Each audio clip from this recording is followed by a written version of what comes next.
Berapa sih pajak rumah di Jakarta?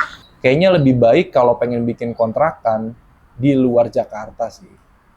Karena kalau kata oongnya Baba, nah setiap bertambahnya umur, Baba pengen Baba ada di dekat abang. Atau minimal abang inget lah kalau waktu kecil tuh Baba pernah main sama abang. Kenapa sih tiba-tiba jatuh? Kamu tarik tadi, nggak sengaja. Senggol. Kamu tarik tadi nggak sengaja, seret gitu. Ya nggak bisa. Ya kamu tanya Baba sayang, kayak gitu. Tanya coba. Siapa sih Ocan Afan? Berapa banyak kontrakan yang dipegang? Oke, Baba perkenalan dulu ya Bang. Assalamualaikum warahmatullahi wabarakatuh. Nama Baba Fauzan Afan atau nickname-nya Ocan Afan. Baba itu diminta sama Oong buat jagain kontrakan yang sebelumnya udah dibikin sama Oong. Tapi Oongnya Baba ya, bukan Oongnya Abang. Oongnya Baba itu udah meninggal. Cuma ada beberapa kontrakan yang Baba diamanatin buat jaga.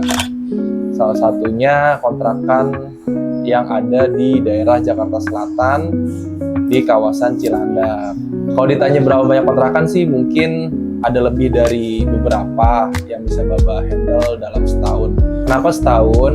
Karena kalau nggak setahun, tiap bulan kita bakal bolak-balik nagih bayar kontrakannya. Harian Ocan Afan ngapain aja?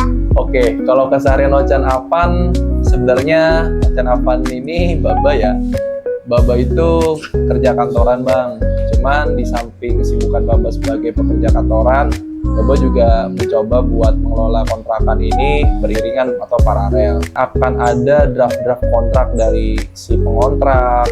Nanti Baba bikinin juga request-request yang mereka minta sebelum kontrak.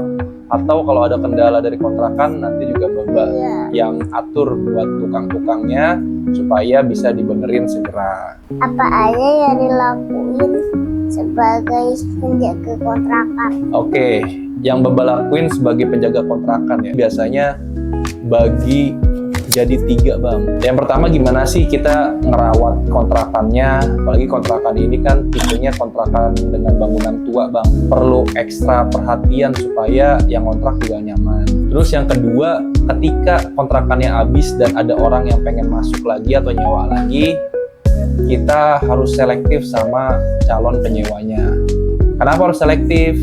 Bukannya pilih-pilih, tapi kalau kita nggak selektif, takutnya kontrakan kita dipakai buat sesuatu yang jahat, entah buat nyimpen barang yang terlarang. Kan kita nggak mau kontrakan kita kayak gitu ya Bang. Jadi penting banget buat seorang penjaga kontrakan tuh tahu jenis orang yang ngontrak di tempat kita tuh harusnya kayak gimana Bang. Nah terus yang ketiga, administrasi kontrakan. Nah ini meliputi perjanjian kontrak waktu pengontrak awal masuk ke kontrakan sampai mekanisme pajak dari rumah kontrakan itu sendiri Bang. Jadi kalau kita pengen aman sebagai pemilik kontrakan ya, dan sebagai penyewa kontrakan juga pengen aman, baiknya sih ada kontrak perjanjian ketika uang udah diserahin Bang. Nah kebetulan karena kontrakan di sini udah lama, jadi perjanjian kontraknya tuh udah ada juga Bang dari lama. Udah dibikinin sama notaris dan sifatnya udah sah di mata hukum. Nah yang nggak kalah penting itu pajak dari kontrakannya Bang. Nah yang pajak kontrakan ini penting banget. Kenapa? Karena pajak ini kan wajib sifatnya ya. Kita nggak mau kontrakan kita dilebarin kuning gara-gara nggak bayar pajak dong. Nah masalahnya kontrakan kita ini kontrakan tua dan letaknya di bilangan yang elit Bang, Jakarta Selatan. Makanya pajak kontrakannya itu jadi tinggi juga. Nah, di sini ada strateginya juga Bang. Baba ngatur gimana supaya pajaknya tetap terpenuhi dan rumah kontrakannya juga bisa disewain terus. Bisa nggak Mbak bikin kontrakan di Jakarta?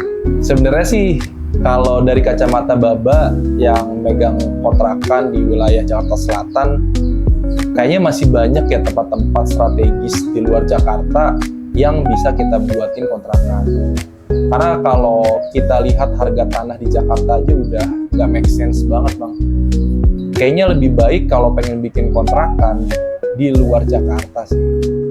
Karena kalau kata oongnya Baba, semua orang itu butuh tempat tinggal, Bang.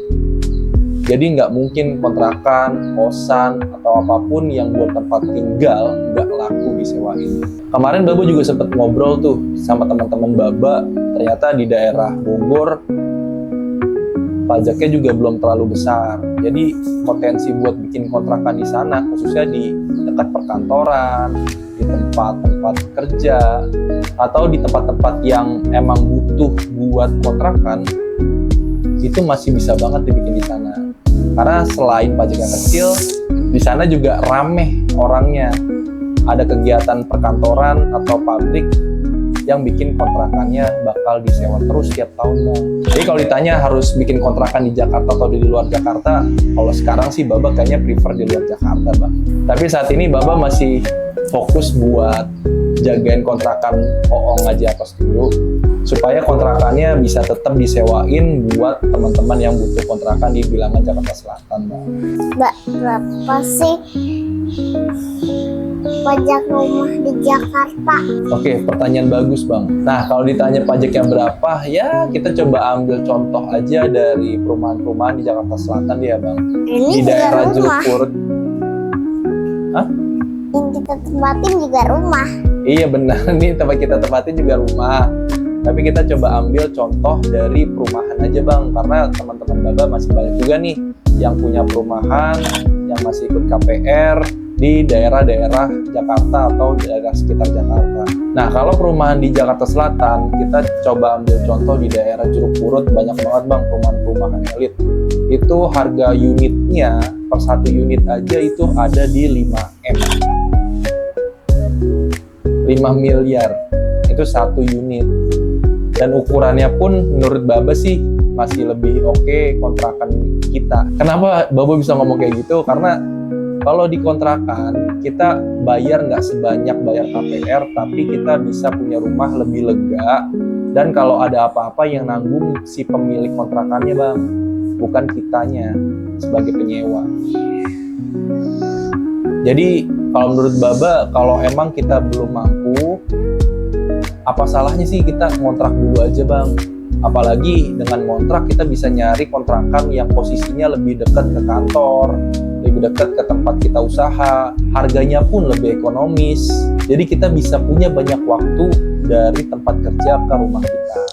Masa kita pulang kerja lama di kereta, masa 2 jam dari rumah ke tempat kerja, nanti waktu main sama abangnya habis di jalan. Kita nggak bisa main lagi, Bang. Karena kalau menurut Baba, abang itu nggak bisa diulang lagi umurnya. Kalau sekarang abang umurnya 3, nggak mungkin besok abang umurnya jadi 3 lagi, pasti bertambah. Nah, setiap bertambahnya umur, Baba pengen ada abang. Salah. Nah, setiap bertambahnya umur, Baba pengen Baba ada di dekat abang. Atau minimal, abang inget lah kalau waktu kecil tuh, Baba pernah main sama abang. Kalau Baba kelamaan di jalan, kapan waktu Baba main sama abang? Ya kan? Nanti keburu waktu tidur. Iya, kalau waktu tidur, ya kita nggak bisa main lagi, Bang. Sedih deh. Masa tidur sambil main? Nggak bisa kan? Tidak.